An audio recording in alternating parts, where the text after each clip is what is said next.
Selamat datang di The Debate. Hari ini kita akan bedah satu saham yang lagi banyak dibicarakan karena profil keuangannya yang unik, PT Mitra Pinastika Mustika Tbk atau MPMX. Pertanyaannya sebenarnya simpel tapi juga rumit. Dengan data yang ada sekarang, apakah dividen jumbo dan valuasi murahnya ini sebuah peluang emas atau justru sebuah valuation trap? Kalau dari sisi saya melihat ini sebagai instrumen pendapatan premium yang harganya sangat terdiskon. Nah, saya justru melihatnya dari sudut pandang sebaliknya.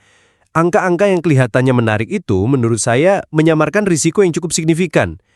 Buat saya, MPMX ini adalah investasi yang stagnan, di mana potensi capital gain hampir tidak ada, dan investor jadi terlalu bergantung pada dividen yang sebetulnya ya cukup rentan. Oke, inti argumen saya itu sebenarnya sederhana aja. Ada di dua hal, valuasi dan dividen. Dari sisi valuasi, ya MPMX ini diperdagangkan dengan rasio price to book hanya 0,7 kali.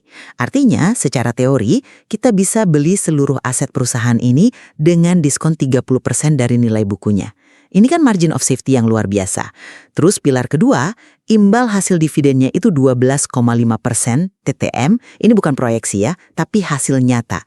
Kekhawatiran pasar soal laba di awal 2025 itu kan sudah terbantahkan dengan pemulihan yang kuat di kuartal 3. Jadi fundamentalnya kokoh dan dijamin oleh neraca yang sehat, serta komitmen dari Saratoga sebagai pengendali. Saya paham sekali daya tariknya, tapi bagi saya ini contoh klasik dari jebakan valuasi. Maksudnya gini, saham ini terlihat murah karena memang ada alasannya. Pasar itu nggak melihat ada pemicu pertumbuhan di masa depan. Investor bisa terjebak di valuasi rendah yang nggak pernah naik-naik gitu. Nah, resiko terbesarnya ada di payout ratio yang mencapai 96%. Hampir semua laba dibagikan. Artinya kan, hampir tidak ada yang ditahan untuk investasi ulang. Ini yang membuat dividennya sangat rapuh. Sedikit saja laba meleset, seperti yang sempat terjadi di semester pertama 2025, dividen bisa langsung dipotong dan harga sahamnya anjlok. Tapi saya justru melihatnya sebagai mungkin asimetri informasi ya. Pasar terlalu fokus pada risiko payout ratio yang tinggi itu dan seolah mengabaikan jaring pengamannya, neraca keuangan yang sangat kuat dengan rasio utang yang rendah. Pemulihan di kuartal 3 itu membuktikan bahwa bisnis intinya stabil dan mampu mengatasi gejolak jangka pendek. Itu bukan kebetulan, itu bukti ketahanan model bisnisnya. Oke. Saya setuju neracanya kuat, tapi yang masih mengganjal bagi saya itu soal opportunity cost. Anda sangat percaya pada pemulihan di kuartal 3, tapi kan penurunan di semester pertama itu menunjukkan betapa rentannya laba mereka terhadap 1-2 faktor eksternal. Jaminan apa yang kita punya bahwa gejolak seperti itu tidak akan terjadi lagi tahun depan? Tesis investasi ini kan seluruhnya bertumpu pada satu asumsi, laba harus stabil selamanya. Itu pertaruhan yang sangat besar loh. Justru disitulah letak kesalahpahaman pasar. Ini bukan saham pertumbuhan, ini murni mesin penghasil pendapatan. Stagnasi harga yang Anda sebut tadi itu bukan kelemahan, melainkan karakteristiknya. Investor yang masuk ke sini itu tidak mencari keuntungan modal yang meroket. Mereka mencari aliran kas yang konsisten dan terus terang superior. Sulit sekali mencari alternatif di bursa yang bisa memberikan imbal hasil 12,5% dengan fundamental bisnis yang real seperti ini. Tapi, itu kan memaksa investor menukar separuh dari potensi keuntungan total, yaitu kenaikan harga saham. Ini strategi yang tidak seimbang. Dan kita bahkan belum bicara soal likuiditas.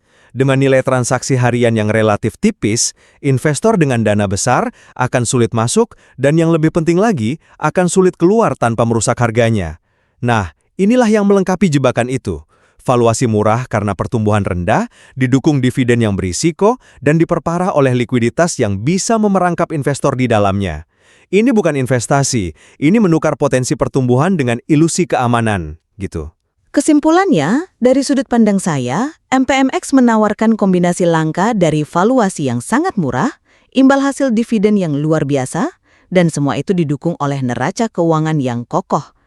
Bagi investor yang tujuan utamanya adalah pendapatan pasif yang tinggi, ini adalah pilihan yang sangat sulit untuk diabaikan. Sementara bagi saya, imbal hasil yang memikat itu adalah kompensasi atas resiko yang ditanggung investor, resiko pemotongan dividen, nihilnya pertumbuhan modal, dan likuiditas yang rendah.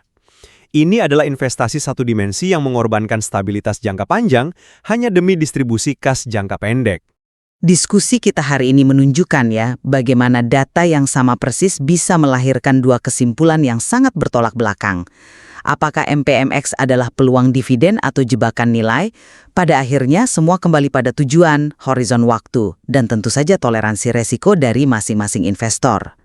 Masih banyak aspek lain yang sebetulnya bisa kita gali lebih dalam dari materi ini.